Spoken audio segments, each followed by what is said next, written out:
नागिन की बच्ची। ये कहानी एक छोटे से गांव नीलवाड़ा की है। वहां के लोग बहुत ही मिलनसार थे। छोटा सा गांव था। गांव क्या, एक परिवार ही था। सभी घरों के बच्चे साथ में खेलते। शाम को औरतें मिलती, बातें करती। बहुत ही खुशनुमा माहौल हुआ करता था। एक रोज शाम के वक्त कुछ औरतें गांव के चबूतरे पर बैठी हुई बातें कर रही थी। पता है क्या रेशमा, कल मेरी सास कह रही थी इस गांव में पहले नाग नागिन रहा करते थे। होंगे ही, जब इंसान नहीं होते थे तो सांप बिच्छू ही तो रहते होंगे ना गांव में। तू भी ना। अरे नहीं नहीं, वैसे नहीं। उन्होंने एक बार एक नाग नागिन का जोड़ा भी देखा था जब वो छोटी थी। उन्होंने सबको बताया पर किसी ने उनकी बात न मानी। अरे पर इसमें ना मानने वाली क्या बात है? उन्होंने उस नाग नागिन के जोड़े को इंसान में बदलते देखा था। हैं? तब तो मैं भी ना मानूं इस बात को। ऐसा होता भी है क्या भला? तभी अचानक प्रेमा चीखने लगती है। सांप! सांप! रेशमा, तेरे कंधे पर सांप! अपने कंधे पर झूल रहे काले रंग के सांप को देखकर रेशमा चीख उठती है। बचाओ! बचाओ सांप! उस सांप के पीछे एक छोटा सांप भी भागता है और दोनों सांप फौरन अदृश्य हो जाते हैं। हे भगवान, लगता है ये सांप बैठा हुआ मुझे ही देख रहा था। गलती हो गई, अब नहीं कहूंगी कुछ भी। ये कहकर रेशमा अपने घर चली जाती है और प्रेमा अपने घर। अगली सुबह सबकी नजर एक औरत पर पड़ती है जो अपना सामान हाथ में उठाए अपनी बेटी के साथ गांव में आती है। ये औरत कौन है? पहले तो इसे कभी नहीं देखा। चलना पूछते हैं। नमस्ते बहन जी, किसके घर जाना है आपको? मुझे कहाँ जाना होगा, सब तो मेरा ही है। मैं तो बस घर लौटी हूँ। मैं मतलब नहीं समझी आपका। मैं पास ही के गांव में रहती हूँ। ये मेरी बेटी है। यहाँ पढ़ाई की ज्यादा व्यवस्था नहीं, इसलिए यहाँ आ गए। पर यह गांव नया सा नहीं लगा, बिल्कुल घर सा लगा। इसीलिए तो मैंने कहा कि मैं बस वापस लौटी हूँ। वैसे आपकी बेटी बहुत सुंदर है। रमोला की बेटी तारा इतनी खूबसूरत थी मानो उसने सारी सुंदरता अपने चेहरे में समा ली हो। नीले रंग की आंखें, कमर से भी लंबी चोटी, गोरा रंग, पर मुंह में एक जरा बोली नहीं।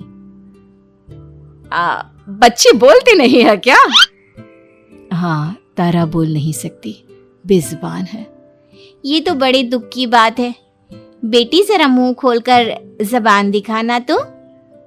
तारा जैसे ही मुंह खोलती है उसकी जीभ देखकर रेशमा के होश उड़ जाते हैं। तारा की जीभ बीच से कटी हुई थी, बिल्कुल सांपों की तरह। ये क्या? अरे ऐसे क्या कर रही है तू? बच्ची का मजाक मत उड़ा। हद है रेशमा, तू भी। रेशमा की हरकतों से वाकिफ प्रेमा वहां से चली जाती है।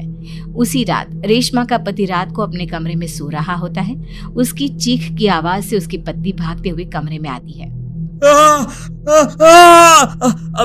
मेरा दम घुट रहा है रेशमा, मुझे बचा ले। प्रफुल्ल का शरीर नीला पड़ गया था और मुंह से झाग आ रहे थे। अपने पति को इतना तड़पता देखकर रेशमा मदद मांगने बाहर भागती है।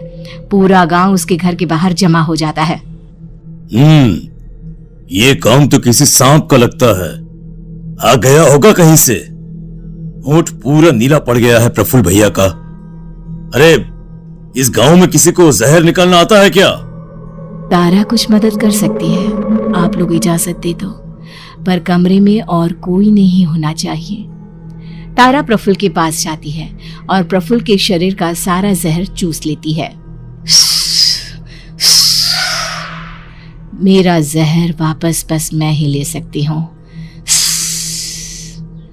सबको मारने के लिए एक को तो बचाना ही होगा ना। प्रफुल्ल वापस होश में आ जाता है।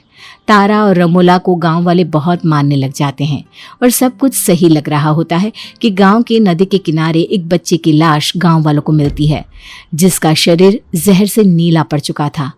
उस दिन से रोज कोई ना कोई अचानक ही गायब हो जाता और मरा हुआ नदी के पास मिलता।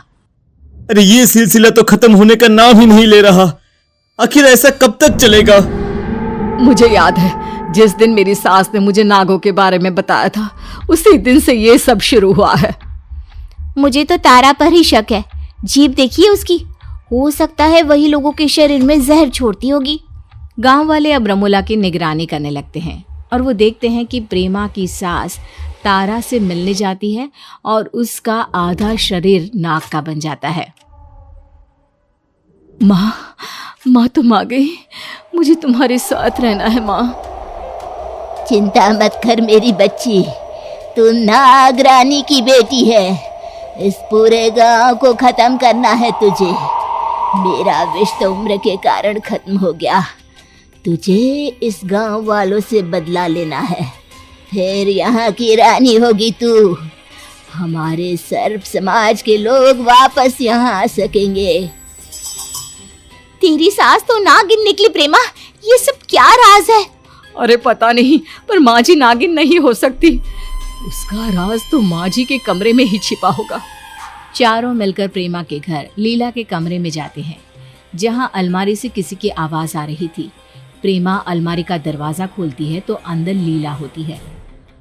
माँ जी, आप यहाँ? तो हमारे साथ कौन रह रहा है?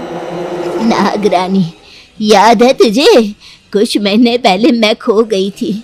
मैं घूमते घूमते जंगल चली गई, जहाँ एक गुफा के सामने से मैंने एक पत्थर हटा दिया और वहाँ से नागरानी और उसकी बेटी तारा निकली। उनकी एक वफादार भी है रमोला।